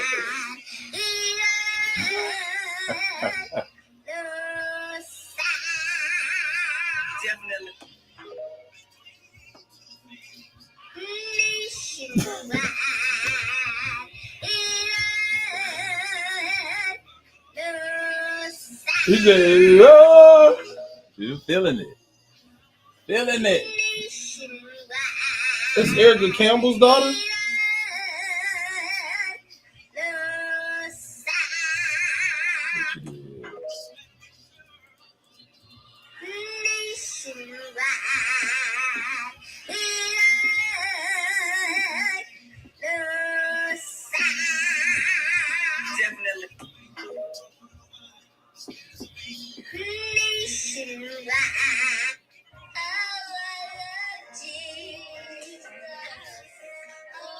It might be her.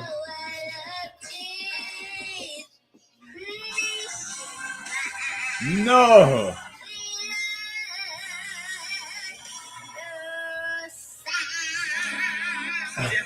No. Let them put music to it.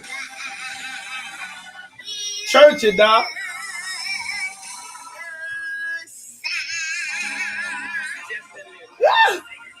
Flip that thing right there. Yeah. Yeah. Doc, you did you ever watch Eric Mays? Eric Mays. City Councilman Eric Mays in Detroit. Oh yeah. The older gentleman. Doc, that's my guy there, Doc. Funny as all get out, bro. The point of order. Yeah, Doc. He one of the people that if I start speaking, I'm not stopping till I'm done. Yeah. No, what you won't do is tell me what I can't do when I'm telling you what I feel. Mr. Eric Mays, be quiet. You won't tell me to be quiet.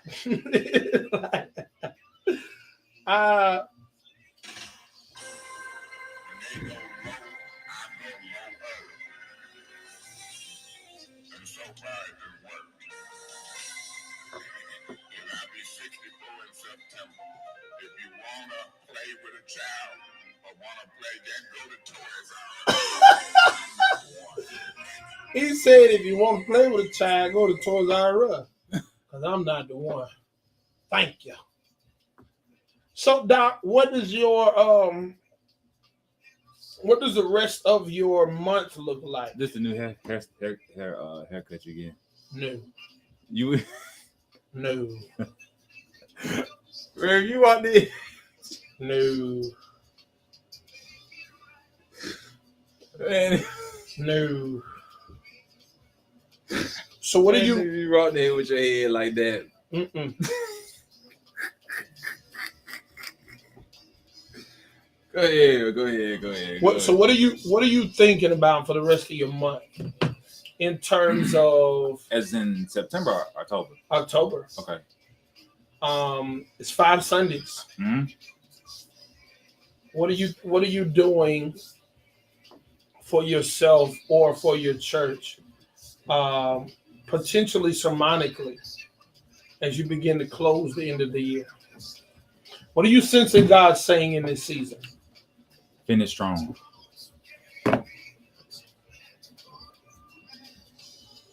You so silly. I heard it. I just come. So finish strong. Yeah, I heard it. Look at that thing, old school. That's nostalgia right there. Yeah. I definitely can see the finish strong. What do you think you are in terms of ascension?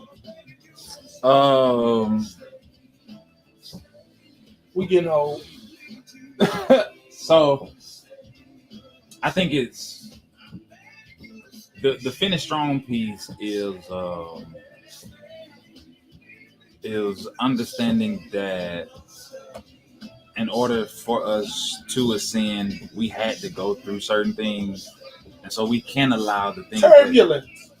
So we cannot allow the things that we go through or are experiencing to cause us to become discouraged and not want to finish what God has started.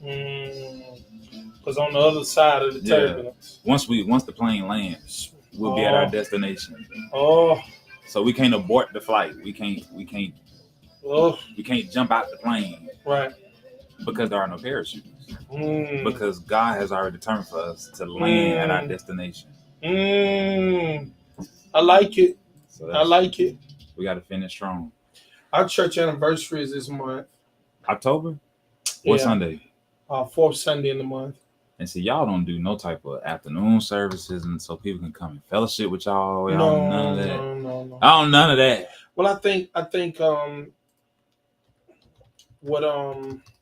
and of course that's a house type thing. Yeah, absolutely. I think one of the things that Xavier said, stop telling her she can't quit. I think one of the things that don't quit. I'm excited about is during the month of October, we do what most people do on Facebook, and we kind of celebrate all month long. And just the conversation of the generations that you serve. And I call myself trying to... It's going to be interesting to see how you all do it. Yeah, I've been trying to group in the younger generation, right? Because now we got people who were born in the 2020s, right? You got babies in your church. Yeah. You got people that were born in the 2010s. Yeah. So I was saying 50s and 60s first Sunday, and 70s and 80s, and then 90s and 2000s anniversary, then 2010s, and then 2020s. Yeah. But then somebody was like, "You must forgot we got people born in the 40s." I said, "Oh Lord." So I think we're in a very this is a very critical time for the church. Yeah. Because you have people who are 80 years old on this earth or more, and you got babies that are in church or just in the world. Yeah. It's a critical moment for us to be able to minister to all of them as a whole. Absolutely. And to create the atmosphere for these generations to flourish again. Because the gap does not have to be anymore. Yeah. It's just up to us what we're going to do in this 2-year period. Yeah. To keep closing that gap and keep the door shut. How have you been able to do it musically through the worship service? Not lean too far to one side, but kind of keep it middle of the road. I would say that I call New Home, my Megs, a classic contemporary church. You'll still get a hymn every now and then. You'll still get Deacon's Devotion on first Sunday. But we're a classics and a contemporary church. So that space of when we were coming up, Kirk Franklin, classics. Hezekiah Walker, classics. John P. Key, classics. Contemporary in the essence that we know the people that made classics, that are still groovy, that are still lit, that are still exciting, that still got a nice bump. And then you still open up to some of the new things that are going on. But you don't go so far that you go to the extreme of losing all. Mm-hmm. So it's that middle ground. Yeah. I struggle with contemporary too. I really do. That contemporary Christian music is something that I can't handle. I think it's because I'm getting old. I can't handle it. I can't handle it because it's not my culture. And I can't deal with movements, like I always tell you, I really detest movements that say this is it. I can't handle it. As soon as you say this is it, that's when God's going to show you there is still that can still be used. And what I've always seen and known is that God has always had that opportunity to do so. And what I've always loved about how God makes it happen, bro, is that we've never seen what we see in this age concerning music. People bringing back old gospel music just to show how relevant it still was. Because it was written before its time. Absolutely. So you had a Kanye West who had his Sunday choir come out with Look and See, Look and See. That was Timothy Wright. But it was written in the 80s. Yeah. So he brought it back. You had Anita Wilson who brought Jesus Will from back. You having all these artists who were bringing stuff that was written back then in a different way, polishing it off, dressing it with a little new swag, and singing it now, and it's ministering to even more people than it ever had before. Absolutely. And so I think right now we're getting to see that God is not done with that. Yeah. Because he's allowing this generation to go back and get that and pull it closer to our generation. It's a beautiful fusion, though. Bro, I love it. I love it. And what you'll see also is there is a greater awareness that choirs are necessary again. Yeah. So a lot of people are trying to build their choirs back. A lot of people, bigger institutions, mark my word, next 3 years is going to have their choirs back because they understand that they have allowed too many people to sit on their do nothing that have desire to serve in some capacity or another. Yeah. One of my friends sent me a video outside the club while they were waiting to go in. Everyone was singing Melodies from Heaven. Just groups of hundreds of people together singing Kirk Franklin Made My Heart Happy. Absolutely, Nate. I saw that same video. That's not off topic. It's the reality that all of us resonate with classics. Because for us, our generation, the millennials, the classics of today were our hymns of yesterday. Yeah, some of us grew up hearing Father, I stretched my hands to thee, all that good stuff. It's awesome. But when you start talking about a revolution, you start talking about Melodies from Heaven, you start talking about what you're looking for. I'm the one you're looking for. Like that stuff is classic for us. It's classic for us. And it's still bumping now, though. Bro, it bumps and it was meaningful. Yeah. And it'll bless you. You don't have to worry. It'll have you crying. And don't you be I ain't gonna lie. afraid. A couple Sundays ago, I closed on that. Really? I closed on that. Joy comes in the morning. Troubles they don't let. Oh, I know that I closed on make that. it. I closed on that one. I closed on that. And like the lost it. That thing will rock you, bro. It'll do it to you. Even with tears coming out your eyes. And so we realize just the words with Jesus, I know I can stand. Jesus, I know I can stand. No matter what. They come my way. My life it's in his hand. Is in his hand. I ain't worried. I ain't friend. It's in his hand. Yeah. I ain't even tripping. It's in his hand. I'm good on it. And he died. Yeah, I'm good. Drop the mic. I'm good. And so those realizations, I think that's what allows us to minister to many. Because while they're classics for us, they were also classics for our parents. Yeah. Because it was contemporary to them. Now it's old to them. And so it's a classic to many people. So that's what we kind of been. That's what we kind of been. Yeah, it's been fun. How long did it take you to establish the culture? And do you think it'd have been difficult if you were not a singer yourself? No, you're talking musical culture. Yeah, musical. Just having the right team. As a pastor, you can't do it all. You can only do what you can do. Right. So the only musical moment that I have control over, honestly, in front of the scene is an offering. Right. When I got them hand in my mic, because every other moment is based upon the music department. Gotcha. I can request, I can tell them things, but ultimately they can also get up there and do what they want to do. That's true. So you got to have the right team that catches the vision. And so we're talking spirituality, competence. We're talking about humility. Yeah. You need those in your music department in order for you to capture the culture or create the culture. Yeah. Because we started creating the culture, but then Brother DeMarcus came on, and then he started thinking about the New Home sound and creating a whole nother sound. Okay.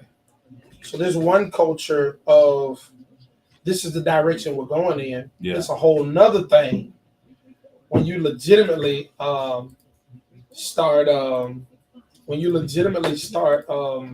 creating your own sound. Yeah. There's a whole nother level of it. Like, we in the vision, we in the vein. So now we can produce.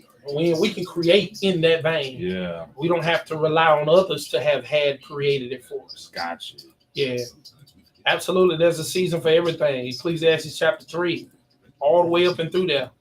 Letting them operate in that gift. Letting them operate in that gift, Xavier, as well as their anointing.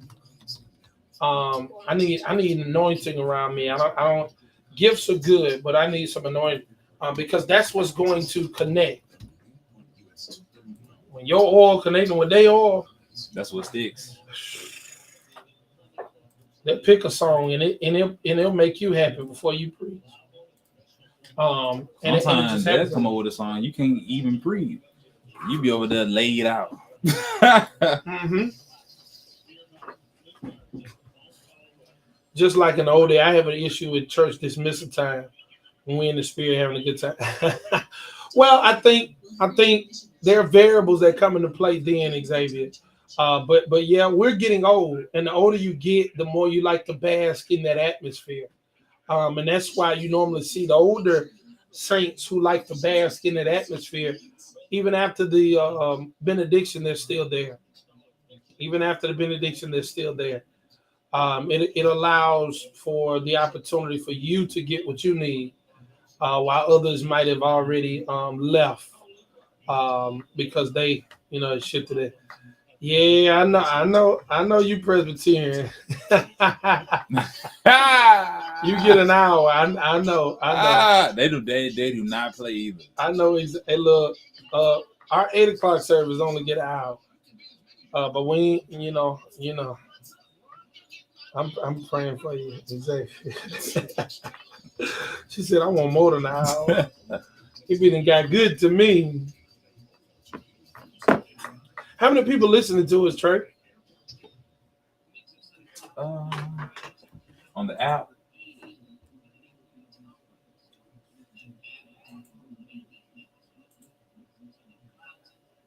We got 23 with us now on the app. Where they at? God is God. Absolutely.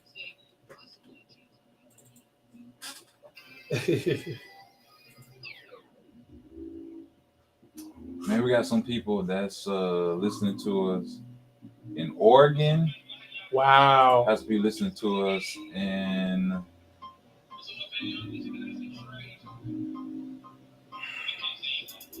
Kansas. So we got Oregon, we got Kansas, we got Louisiana.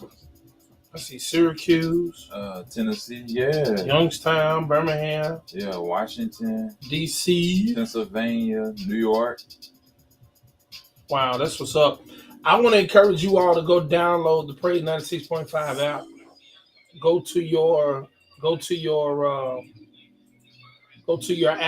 your Google Play, wherever you need to go. And download the Praise 96.5 app. I think it's gonna bless you. I think it's gonna bless you. Uh-oh.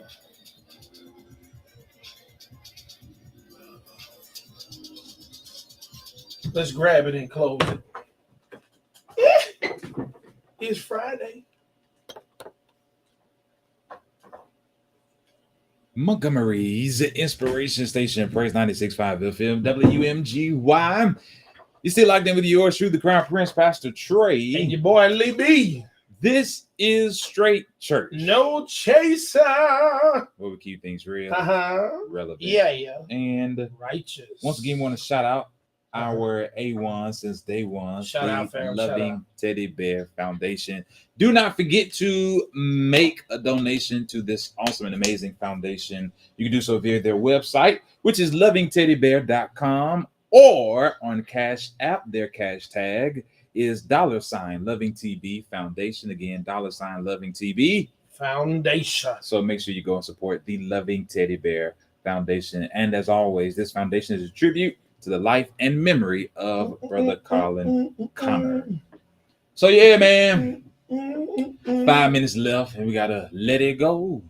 Let it go. Yes, Mama McCall. Don't forget to hug yourself and love yourself. Hug yourself and love yourself. All right. All right. You don't know what came over me. Nah, I don't know what you got going on. But so look, fam, so we've had a good day. I just believe ultimately that someone was encouraged to hold on because God has chosen you for this. I don't want you to lose heart. I don't want you to faint. I don't want you to quit. Be not weary. Come on. In well doing. For a new season, you're gonna reap if you faint not. That's it. Wait on the Lord. And be of good cheer. That's it. You got another one? They that wait upon the Lord he shall renew their strength. And they shall mount up with wings as eagles. They shall run and not grow weary. They shall walk and not faint. Yeah. Hey man, it's church candy. It's church candy day over here, I guess. But we're excited because this is another weekend that you have the opportunity to lift up the name of the Lord. Absolutely. I don't know who church you're going to, but you need to go worship. Go to church. Enter into his gates with thanksgiving. And come into his courts. With praise. That's it. Be thankful unto him. And bless his name. For the Lord is good. Come on now. His mercy. I said mercy. It's the look on your face. It's the look. Mercy. Man, he needs some help. You ever seen somebody when they eat and they say mercy? Like God did do good. Have mercy. Have mercy. Have mercy. Have mercy, Lord. Tell you. But seriously though, Sunday's coming. Get up. Go to church. There's so many wonderful churches and pastors who would love to have you a part of their congregation and worship service. Get up and go to church. Go and worship. There's a word for you. And if you are a member of a church, make sure you go to your church. Your pastor needs to see you. This is the first Sunday. It's first Sunday now. Your pastor is looking for you. On the first Sunday, you need to be there. Be there, be square. And for many of us, we receive the Lord's Supper on the first Sunday. But whether you receive it the first Sunday, second Sunday, third Sunday, fourth Sunday, fifth the Bible says every Sunday, as often as you do it, as often as you do this, you do this in remembrance of him. So never miss an opportunity to receive of the Lord's Supper. It's not about you. It's not about how you feel. It's not about what you're going through, what you're dealing with. When you have the opportunity. There's some heat in the chat, Doc. I'm telling you. There's some heat in the chat waiting on you. Waiting on me. It's been a whole week. Has Pastor Trey picked the favorite meal? Tell him you ain't forget. Because Trey act like he ain't got no favorite food. Do we have to rehash this conversation? We've already had this conversation once before. Hey, we got viewers that's asking a question. I don't necessarily have a favorite. I don't, Miss Xavier. I don't have a favorite. Been many days and you still ain't got no favorite meal. Is that a problem? No.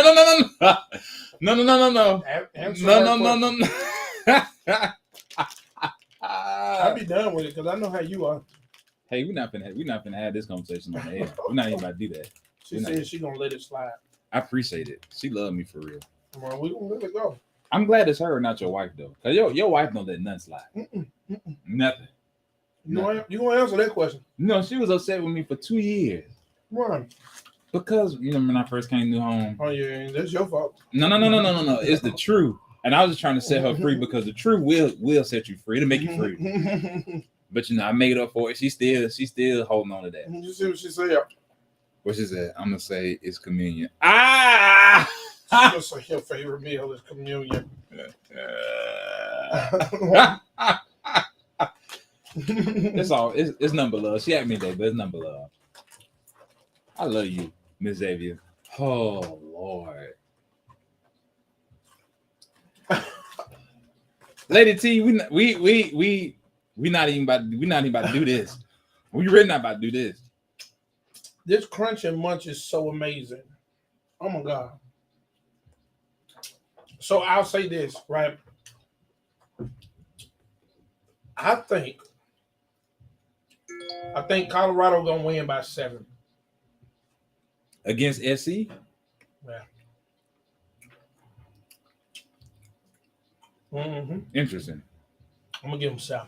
It's gonna be a real good. It's gonna be a real. I just thought about who you rooting for in the NFL. NFL. I like the Ravens, the Baltimore Ravens. I like the Rams and the Pittsburgh Steelers. Now Steelers, they kind of, So he sound like he betting on the board. I don't know nothing about no board. No, I don't know nothing about no board. But I don't really just have a particular favorite NFL team. Mm-hmm. But the Ravens, the Rams, and the Steelers are the 3 that I pretty much roll with. I like it. Now, when it comes to the NBA, though, hands down, Lakers all day. Did you see the new trade? Yeah, I did. With Damian Lillard. Damian is gone. Going to the Bucks. Yeah, that's too much. It's going to be some heat for real. That's too much, man. These super teams are insane. It's going to be some. But, I mean, the Suns they stacked. That's a lot of them. Now, they may not have no depth, but they stacked. A lot of them stacked, and it's strange. It is. It's strange because now I don't know how much of a threat some of these teams are that are still in these conferences with these stacked teams. That's true. Yeah. But the Cowboys. You don't like the Cowboys? No. So who do you roll with in the NFL? Baltimore. Ravens got you. Well, Lamar, you serious? Lamar, you serious? Yeah. Yeah. But I mean, it's a cool football season, but I hope and pray that y'all don't rush the preacher when he get up to preach. All right, it's 5 o'clock. We're going to get out of here, but I don't need you to be rushing the preacher when he get ready to preach. I need you to let that man preach his word. You're going to get the football. Half of y'all got it pulled up on your phone during service anyway. Don't be checking the scores while you in service. Don't do that. Don't do that. Nah. But I hope and pray that everyone has a great weekend, man. We about to tidy this up, but we hope that someone was encouraged. Ultimately, here it is. If you Trey, what are you sharing? Oh, I don't want none of them. Hey man, hey, don't do that. No, I'm just saying I don't want none of them. I mean, but you ain't have to say it like that. Them sticky. Yes.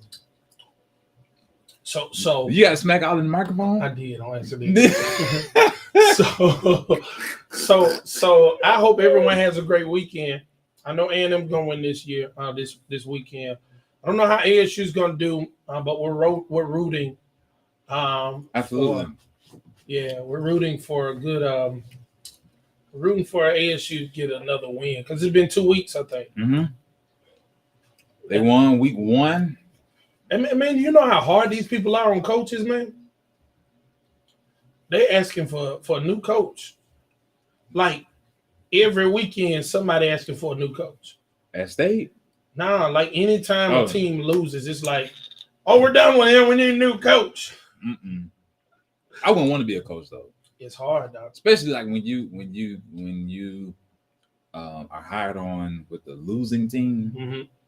They don't give you enough time to really implement your vision to change the culture and to establish a winning culture. Mm-hmm. And, you know, some coaches have been gifted with the ability and the necessary resources, because it takes finances to make certain investments to improve the roster, maybe the next season or within 2 seasons. Mm-hmm. But for a lot of these other schools or teams or organizations, it takes a little bit longer. Absolutely. And a lot of times it starts with the culture and the mentality of the team. And that's just not the players on the field, but other coaches, associate coaches, training staff, all of that. People in the front office, it has to be a culture. Winning requires a culture. Absolutely. And that's one thing you can see that's taking shape really in Colorado.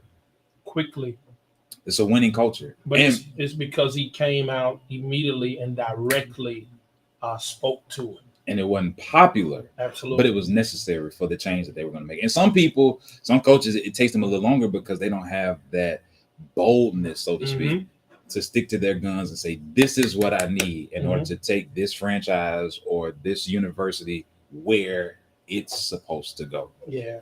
Like Colorado hasn't been this relevant since when? Doc, I ain't know. It's people cheering for Colorado didn't even know anything about a Colorado university. I ain't know nothing about a buff. I didn't know anything about the Buffs. But it just goes to show you, though, people love a winner. People love winners. And that's a mindset. It is a mindset. Just because you lose doesn't make you a loser. Absolutely. All winners have suffered losses. Absolutely. Did you see Travis Hunter sit down with the young man that hit him?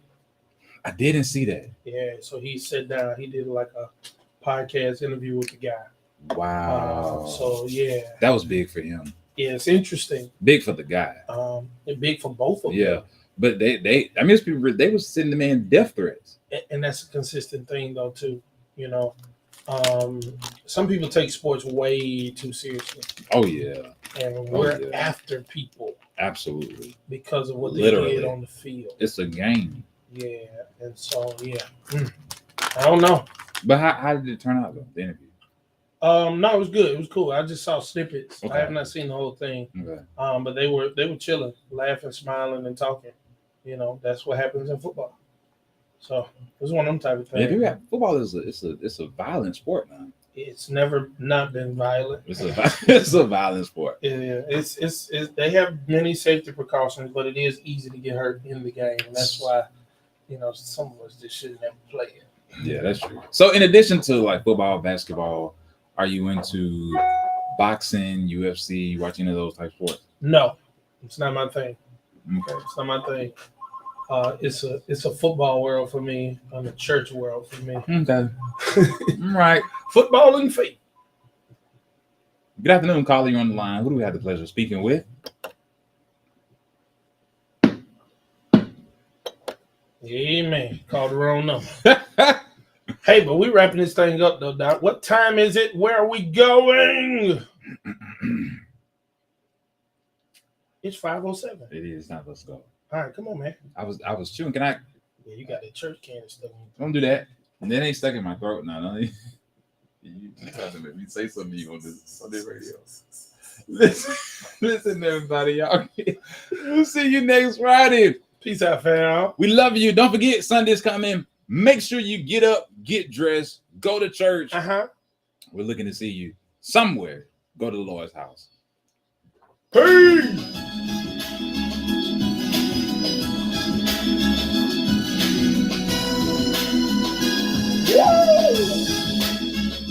Hey, fam, we'll see y'all next time. We heading out. Have a great weekend. See you next Friday. Peace.